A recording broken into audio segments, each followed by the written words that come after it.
नमस्कार आप सभी को। मेंस आंसर राइटिंग के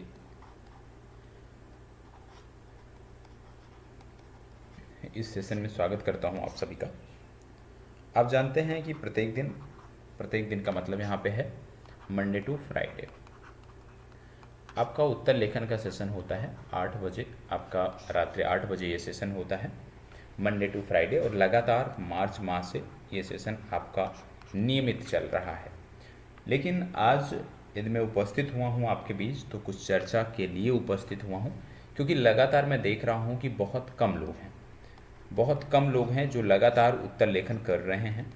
बाकी लोग उत्तर लेखन में रुचि नहीं दिखा रहे हैं, वो सिर्फ और सिर्फ फोकस कर रहे हैं प्रीलिम्स एग्ज़ाम पर।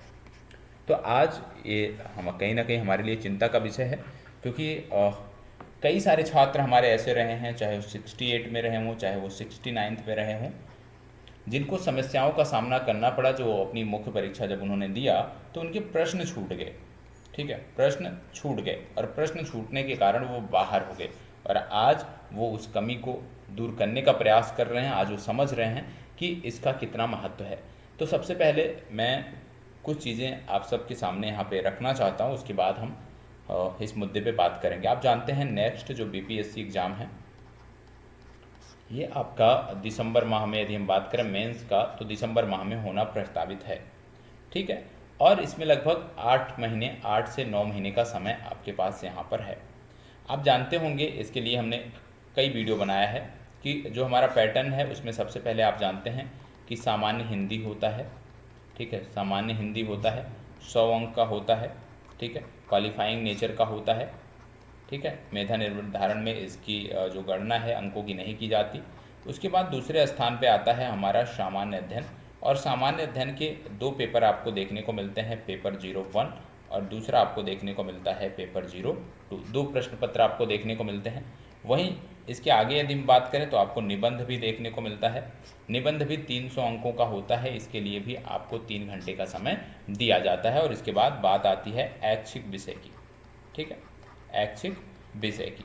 तो यहाँ पे प्रमुखता से जो हमें मुख्य परीक्षा के संदर्भ में जो देखना है वो सामान्य अध्ययन देखना है और निबंध को देखना है, क्योंकि इन्हीं के जो अंक हैं मेधा निर्धारण में इन्हीं की गणना की जाती है। और आप जानते हैं कि जब से नए बदलाव हुए हैं जीएस में, जो नए बदलाव हुए हैं, नए बदलाव के अंतर्गत आप जानते हैं कि प्रत्येक पेपर में जीएस के 3 पार्ट में ये बटा होता है, फर्स्ट, सेकेंड और थर्ड, 3 ग्रुप होते हैं।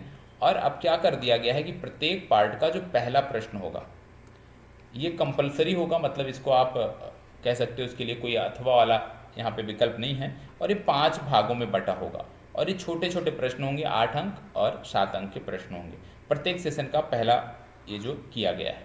ठीक है, जहाँ स्टेटिक्स होगा वहाँ पे छोड़ के।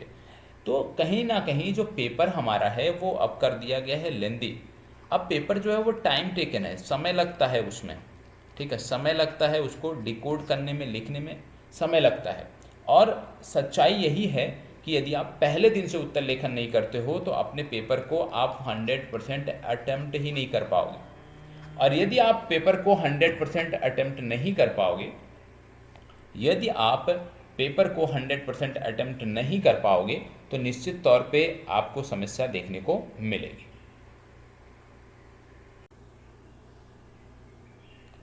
चलो, अब जैसे कि हमने बताया कि समस्या क्या हो रही है, समय लगता है, पेपर लेंदी है। और पेपर लेंदी होने के कारण क्या चीज़ें आपको देखने को मिल रही हैं, पेपर लेंदी होने के कारण लोगों के पेपर छूट रहे हैं, वो 100% प्रश्नों को अटेम्प्ट नहीं कर पा रहे हैं, 100% जो प्रश्न हैं उनको हल नहीं कर पा रहे हैं, और इसके कारण वो रेस से हो जाते हैं बाहर, जो रेस है उससे वो बाहर हो जा रहे हैं। तो भैया मेरा आप सबसे यही आग्रह है, और लगातार मैंने आपको बताया कि जैसे सामान्य अध्ययन है हमारा, ठीक है, सामान्य अध्ययन ये आपको देखने को मिल रहा है, सामान्य अध्ययन है। यहाँ पे आपको GS1 और GS2 दो प्रश्न पत्र देखने को मिल रहे हैं। GS1 में यदि हम जाते हैं तो आप जानते हैं 3 भाग होते हैं, भाग 1, ठीक है, भाग 2 और भाग 3, ये 3 भाग आपको देखने को मिलते हैं। वहीं GS2 में यदि हम बात करें तो यहाँ पर भी भाग 1, ठीक है, भाग 2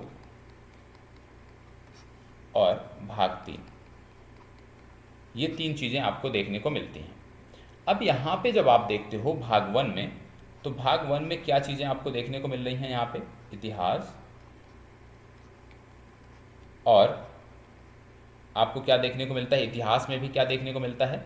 आधुनिक भारत का इतिहास, याद रखिएगा, आधुनिक भारत का इतिहास। हालांकि कुछ चीज़ें आर्ट एंड कल्चर से भी अब देखने को मिल रही हैं, ठीक। और भाग 2 में जब आप जाते हो तो भाग 2 में यहाँ पे आईआर और करंट अफेयर्स होता है। भाग 3 में जब आप जाते हो तो यहाँ पे स्टैटिक्स और डीआई आपको देखने को मिलता है। वहीं जब आप जीएस 2 में जाते हो तो इसके भाग 1 में आपको राज्य व्यवस्था, ठीक है। भाग 2 में आपको अर्थव्यवस्था और भूगोल, अर्थव्यवस्था और भूगोल, और भाग 3 में आपको देखने को मिलता है साइंस टेक। ये चीज़ें आपको देखने को मिलती हैं सामान्य अध्ययन में। सामान्य अध्ययन में ये चीज़ें आपको अनिवार्य रूप से देखने को मिलती हैं। जब हम सामान्य अध्ययन की हम बात करते हैं, सामान्य अध्ययन की जब हम बात करते हैं, जो चीज़ें यहाँ पे आपको देखने को मिल रही हैं, इसके अंतर्गत आपको यहाँ पे पता चल गया होगा कि आपको पढ़ना आईआर और करंट अफेयर्स भी है, आपको अर्थव्यवस्था और भूगोल भी आपको पढ़ना है, साइंस टेक भी आपको पढ़ना, मतलब क्या क्या पढ़ना है ये आपको देखने को मिल जा रहा है। और यहाँ पे एक चीज़ यह भी स्पष्ट है कि जितने भी लोग एग्ज़ाम देते हैं उनमें से लगभग 60 से 70% लोगों का जो वीक पॉइंट होता है, आप कह लीजिए जो कमजोरी होती है, वो अर्थव्यवस्था और भूगोल में होती है। करंट अफेयर्स और आईआर में भी 60 से 70% लोगों की कमजोरी होती है, और साइंस टेक में भी होती है। कुछ सेक्टर ऐसे हैं, कुछ क्षेत्र ऐसे हैं, जैसे इतिहास हो गया, सबका बेहतर होता है जो मेंस देने जा रहा है।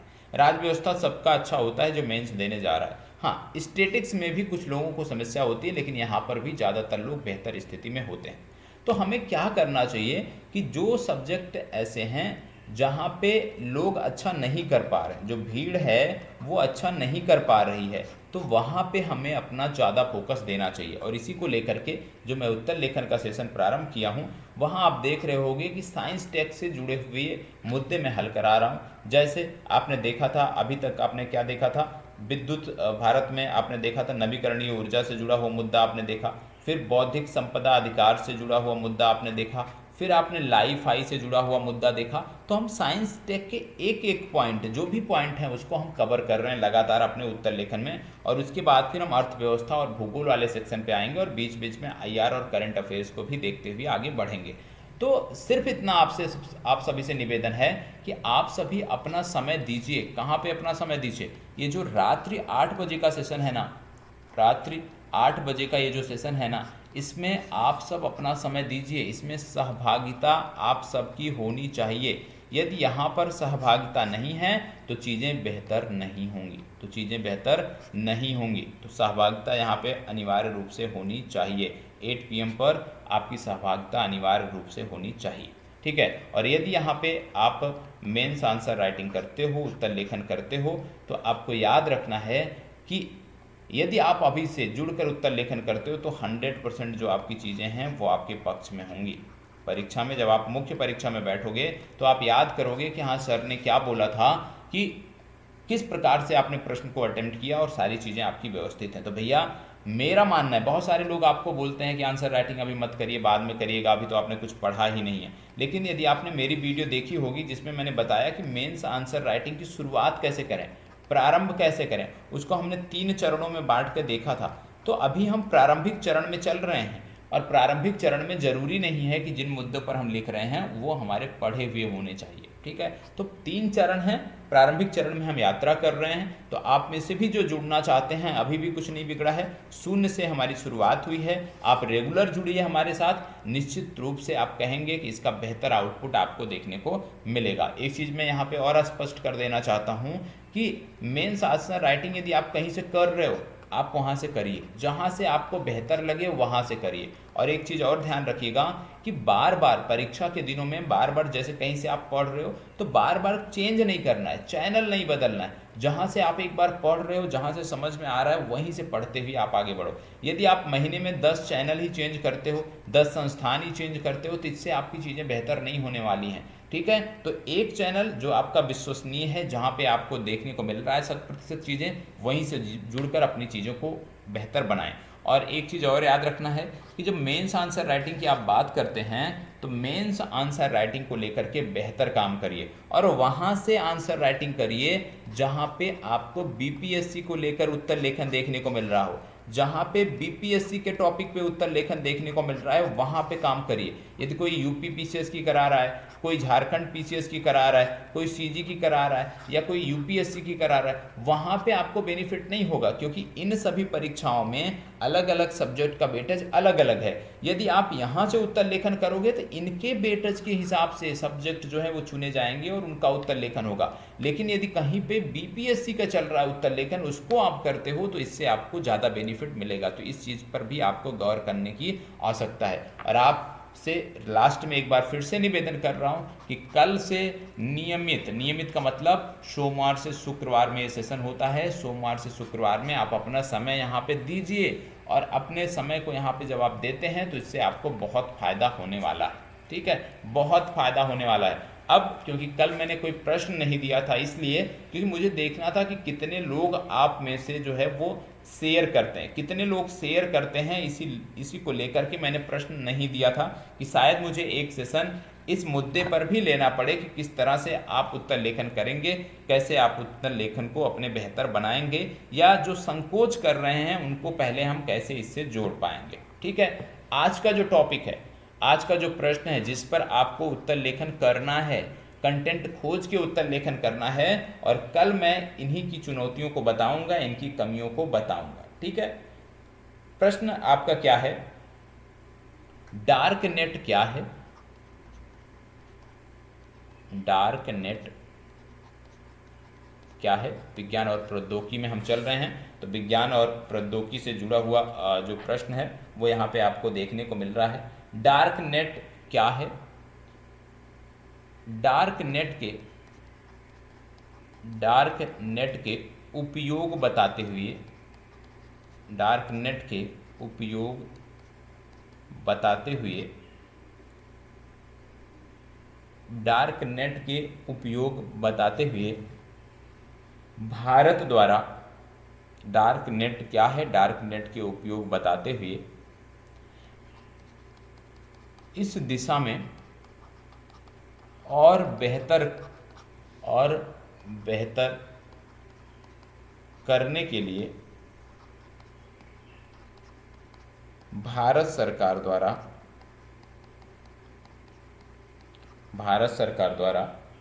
क्या कदम उठाए जाने चाहिए? क्या कदम उठाए जाने चाहिए? ठीक है, डार्क नेट क्या है? डार्क नेट के उपयोग बताते हुए इस दिशा में बेहतर करने के लिए भारत सरकार द्वारा क्या कदम उठाए जाने चाहिए, ये आपको बताना है। याद रखिएगा, डार्क नेट क्या है? डार्क नेट के उपयोग बताते हुए इस दिशा में और बेहतर करने के लिए भारत सरकार द्वारा क्या कदम उठाए जाने चाहिए, ये प्रश्न आपका है। इस प्रश्न का आपको उत्तर लेखन करना है। 38 अंक का प्रश्न है। ठीक है, मतलब कम से कम 3.5 पेज आपको उत्तर लेखन इसमें करना है। एक चीज़ और मैं यहीं पे आपको मेंशन कर देता हूँ कि जो आप उत्तर लेखन करते हो ना, प्रत्येक प्रश्न को आप एक बार उसी प्रश्न को 38 अंक में लिखने का प्रयास किया करो और फिर उसी प्रश्न को 8 अंक में भी लिखने का प्रयास किया करो, क्योंकि आपकी परीक्षा में संक्षिप्त उत्तर वाले भी प्रश्न पूछे जा रहे हैं ना, तो उसकी भी तैयारी साथ साथ होनी चाहिए। किसी भी मुद्दे को आप में वो कौशल होना चाहिए कि किसी भी मुद्दे को आप 3.5 पेज में भी लिख सकते हो, और यदि कोई आपको बोले कि उसी बात को 1 पेज में लिख के दिखाओ तो आप 1 पेज में भी आप उसको लिख सको। इस स्तर पर आपकी तैयारी होनी चाहिए। ठीक है, तो ये काम आपको अनिवार्य रूप से करना होगा। तो यहीं पर मैं अपनी चर्चा को विराम देता हूं और आज बहुत विश्वास के साथ जा रहा हूं कि कल से ज़्यादा संख्या में आप इससे जुड़ोगे और चीज़ों को आप बेहतर बनाओगे हमारे साथ। यदि आप नहीं जुड़ते हो तो फिर ये जो उत्तर लेखन का सेशन है ये सिर्फ और सिर्फ पेड बैच के जो हमारे स्टूडेंट हैं हम उन्हीं को लेकर के काम करेंगे। फिर ये यूट्यूब पर आपको देखने को नहीं मिलेगा। फिर जो हमारा मोबाइल एप्लीकेशन है आज़ाद एकेडमी लर्निंग ऐप, उसी पर आपको देखने को मिलेगा। और जाते जाते एक चीज़ और बता दूं कि ज्ञान भूमि बैच चल रहा है। ज्ञान भूमि बैच ज्ञान भूमि बैच अभी संस्थान द्वारा ज्ञान भूमि बैच 1 प्रारंभ किया गया है, जिसमें हमारा टारगेट है नेक्स्ट बीपीएससी एग्ज़ाम को हम टारगेट कर रहे हैं कि इसको लेकर के मेंस प्लस प्री दोनों की तैयारी यहाँ पे आपको देखने को मिलेगी। डेली बेसिस पे कक्षाएं भेजी जाएंगी, तो आप ज्ञान भूमि बैच से भी इस माध्यम से जुड़ सकते हो और अनिवार्य रूप से आपको जुड़ना भी चाहिए। तो यहीं पर अपनी चर्चा को मैं विराम देता हूँ। धन्यवाद, बहुत बहुत आभार। कहीं भी कोई कमी रह गई हो या कुछ आप पूछना चाहते हो तो आप कमेंट बॉक्स में पूछ सकते हैं, और हमारा टेलीग्राम ग्रुप है जिसकी लिंक इस वीडियो के डिस्क्रिप्शन में दी गई है, जहां पे आप अपने उत्तरों को शेयर करते हो, आप अपने उत्तरों को हम तक पहुंचा भी सकते हो, और जो बेहतर उत्तर होते हैं प्रत्येक दिन के सेशन में मैं उनको भी दिखाता हूं, और जो जिनमें बहुत ज़्यादा कमियां होती हैं उनको भी मैं दिखाता हूं। तो ये कहीं ना कहीं ये जो सेशन है, ये जो लगातार आपके लिए कार्य किया जा रहा है, इसका बहुत बेनिफिट आपको आने वाले दिनों में मिलने वाला है। तो यहीं पर अपनी चर्चा को मैं विराम दे रहा हूँ। धन्यवाद, बहुत बहुत आभार।